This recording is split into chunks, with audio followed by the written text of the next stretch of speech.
honorable ñoo ngi lay nuyu. maa ngi lay fay. ñu nekkoon fi ci assemblée nationale ñu doon voté loi buy reporter élection locale yi tey nga dugal ay amendement ndax mën nga ñu dikkal ci loolu. waaw mën naa dikkal si amendement yi ndax xam nga ku ne xam na ni député dafa am yoo xam ne moom la ko règlement intérieur assemblée nationale may mooy article 42 dafa wax ni bu ñu indee texte boo xamante ne yow liir nga ko xam nga ne li ñu si wax dellu sa xel am nga sañ-sañu génn beneen texte amandé ko boo xamante ne day wane ni li nga loom li ñu wax pour ñoom ñu changé ko loolu moo waral ci article boobu laa sukkandiku pour def amendement yi dama wax ni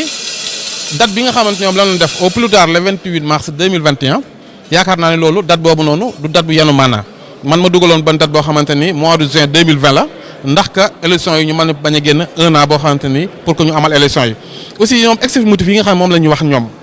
yaakaar naa explicatif motif yooyu noonu li ñu wax mooy dialogue moo tax ñu dàq élection mais dialogue kese waru tax ñu dàq élection ndax réew mi amul crise amul guerre amul inondation bi nga xamante ne amoon na Macky Sall tas Sénat yooyu yëpp comme amu fi yaakaar naa mbirum dialogue mbir la moo xamante ni ñoom dafa war yem seen biir ñu continuer respecter suñu calendrier électoral bi te ñun pare nañ ndax li ma ko waxoon ba keroog moom laa ko wax mooy daan naa le premier round muy élection député yi 2017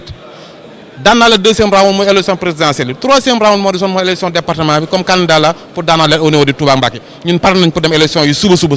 te ñoom xamoon na ni élection yi du am ndaxte mooy dafa am ay signes ak ay firnde yoo xamante ni si ñun sukkandiku ne élection du am ndax ku ne xam na ne bis ci la ñuy def ay mbir lu war a am ci at bi bis ministre de l'Intérieur bi muy ñëw tey jii may wax ak yow defuñ si maanaam xaalis bi war a def élection yi kon xam na ni élection amul te mënu ma nangu yow nga wate bis si bëccëg gi ngoon nga indi projet de loi buy dàq maanaam élection yi kon day wan que ni préparé woon nga yow avant nga indi projet de loi bi kon moo lay wan ne rek ñoom ay affaire naxaat lay doon te au plus tard boobu heure bu Macky Sall jekkee fi may wax ak yow bu soo ma def élection te li tax nag Macky Sall mënut a tenir élection yi mooy amul candidat Dakar ndax xam na ni am na ay problème yu fa am ku si mel ni Amadou Ba tey kenn mënut a wax ni du nekk candidat Dakar te Macky Sall ñi mu wut a tàggoo dina di samp Amadou Ba loolu bokk na si li tax mu gën a dàq élection yi boo demee Ndar am na problème ndax léegi fekkee dañuy wax ne Mansour Faye mooy nekk candidat opposition bi boole fa nekk candidat mais du ñu wote Mansour Faye boo ñëwee département Mbacké ñoo koy gagné régions yu mag yëpp ak ville yëpp xam nañ da koy perte jékkagul léegi nag mu bëgg ni maanaam au plus tard heure bu jekkoo def élection yi bu ko defee opposition bi gën a dee en tout cas ñun pare nañ pour tout pour que loolu mën a bañ a am te loolu moo tax que ma dugal amendement yi ku ne xam ne seen député ay mbikkanig lan wote nañu ko ñoom contre amendement bi mais loolu loo xam ne ñoom comme ñoom nee nañ député Macky Sall li ñuy wat sax ñoom xamuñu sax ndax ñoom duñ lire sax texte yi ndax li nga xam moom laay man góorgóorloo ko su meew di xam li xew pour que mën ko wax askan ñoom fekku leen si ndax askanu ñuuru leen Macky Sall moo leen ñor bu nee Macky Sall ne gong ñu ne gong bu nee ngayda ñu ne ngayda bu nee ko asamaan si day taw mu ni suba dana taw moom bi fu mel que daal moom moo tënk tey li nga xam mooy assemblée bi lu ko neex lay def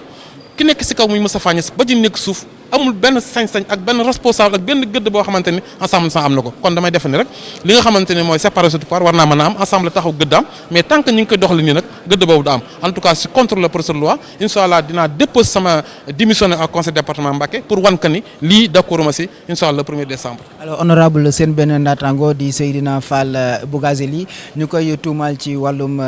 blanchissement d'argent yow loolu ban gis nga ci am. waaw xam nga naqarlu ko rek ndax Seydina Fall sama mbokku taalibe la ante sama collègue député la aussi mais dafa am loo xamante ne bu amee il faut que ñu ñëpp ñu ni si teg tey ba xam lan mooy xew ndax jaakaar naa ne boobu ba léegi bon ba tey li ma mujj dégg mooy nee noon dana dem wuy ji tey xamuguma comme ñu ngi woon si plénière xamuguma lan moo xewagul mais incha allah dinaa ko topp jusqu'à bu xool lan moo xew mais en tout cas rek dinaa nekk koo xam ni dinaa am fierté trop pour ñu respecter loi yi ak règles yi ndax yàlla moo dogal ren à 2019 ma ñëw accéder au niveau des vice-président commission de loi te loi bi dafa am lu wax ci li nga xamante ne mooy faux billets yi ak blanchiment d'argent kon loi boobu du ma nangu aussi tamit ndax fii la nga ko wote ensemble national ñoo ko wote woon du ma nangu ñu violé ko ndax loi bi bokk na si tey kun jàpp si lu mel noonu gën gaa néew ñu daan la fukki at après yaakaar naa ba sax ñu tëj la si ngiru dund ndax que li koy waral mooy économiquement dafay yàq maanaam koom-koomu réew te affaire tourisme yeeg affaire blanchiment d'argent yeeg jaaykatu drogue yeeg yooyu yëpp ci lu mel noonu la ñuy sukkandiku maa ngi koy ñaan yàlla nag li ñu koy tuumaal mu bañ ko dal mais en tout cas bu ko dalee ba nga xamante ni ñoom xam na ni moom la yaakaar naa ni daan yi nga xamante ni moom lañ ko war a def dana xaw a metti trop ndax nag li nga xam ne mooy sénégalais ñi ngi am ab càngar ak ay bët di xool ndax li nga xamante ni mooy Macky Sall mi nga xamante ni ku bokk ci moom mu aar la ak ñi nga xamante ne bokkuñu si moom ba xam ban tànk lañu taxaw ndax yaakaar naa ne bu fekkoonte ni dañoo gis si man mi wax ak yow benn téeméeri dërëm kese yaakaar naa ne ba tey maa ngi prison mais yàlla surtout ak si Ahmad Bamba ba ñoom samay noonu lan ñooy sama premier noonu ñoom nguuru Macky Sall gi mais incha allah jàll dana ma suturaal ba duñ ma gis lu mel noonu mais day wane ne rek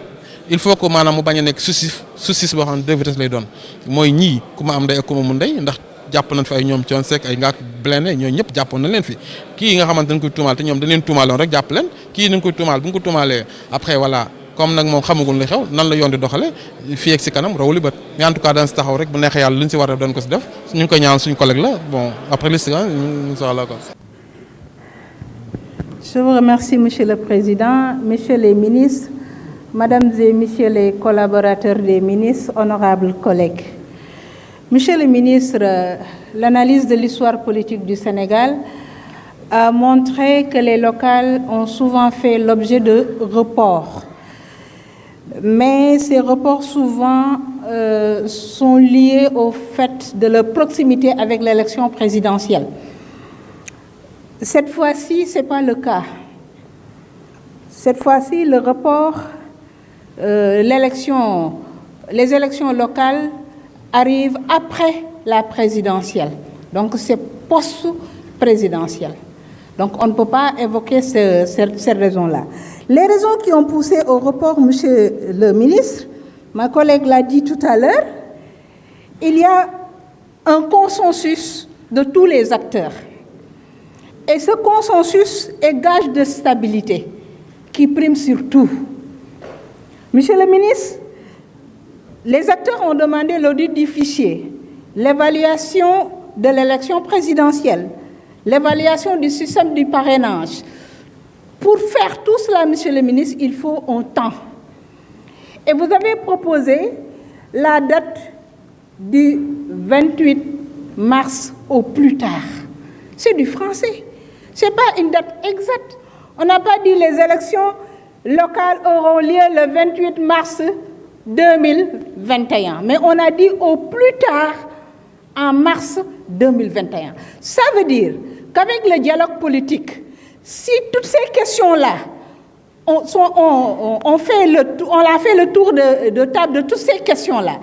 l'audit du fichier, l'évaluation de l'élection présidentielle, l'évaluation du système de parrainage. Après tout cela maintenant, dans le deadline du 28 mars 2021, on est dans le temps de fixer la date de des élections locales. Ça peut intervenir en 2020, ça peut intervenir avant 2020, qui sait. Mais l'essentiel, c'est qu'il faut d'abord un consensus de tous les acteurs autour d'une date, autour de ces questions-là qui ont été évoquées, avant qu'on en arrive à cette date du 28 mars 2021. Monsieur le ministre, wax ji moom yaakaar naa ne ferankulaayu na ndax comme ba ñu toogee waxtaan acteurs yëpp dañu wax ne d'accord nañ pour ñu fomm élection locale yi ñu ne lu tax ñu ne ndax war nañoo auditer fichier bi war nañu évaluer élection présidentielle bi ñu passé war nañu waxtaanat ci parrainage bi mais loolu yëpp pour ñu def ko il faut ñu am temps il faut ñu am jot te loolu moo tax nag bi nga ñëwee nga proposé ne comme liggéey boobu yëpp war nañu ko def war nañ ci toog waxtaan ci nañu jël date boo xam ne balaa ñoo yegg si foofu waxtaan boobu yëpp dina sotti ñu ne kon nag nañu jàpp la date du 28 mars 2021 pour que balaa ñoo yegg si foofu waxtaan wi mën a pare ñu mën a nag jàpp date bi nga xam ne moom la ñuy demee élection locale. kon yaakaar naa ne loolu amul benn polémique loolu leer naññ la comme le principe du report est accepté te teg nañu ay éléments yoo xam ne war nañ ci mën a waxtaan yaakaar naa ne foofu amul problème lii olof di wax rek tànk moom dañ koy tàllal maa ñu bank ko waaye tànk bi bëggoo ñu tàllal ko bëggoo ñu bank ko xanaa kon ñu dagg ko ah il faut benn am ci nag comme nag dañuy waxtaan nañu continuer waxtaan wi parce que waxtaan bi moo primé surtout le consensus moo ëpp solo lépp lu ñu munti am parce que consensus mooy andi jàmmi réew mi te yaakaar naa ne jàmmi réew mi amul prix. Monsieur le ministre, je vous remercie, Monsieur le Président.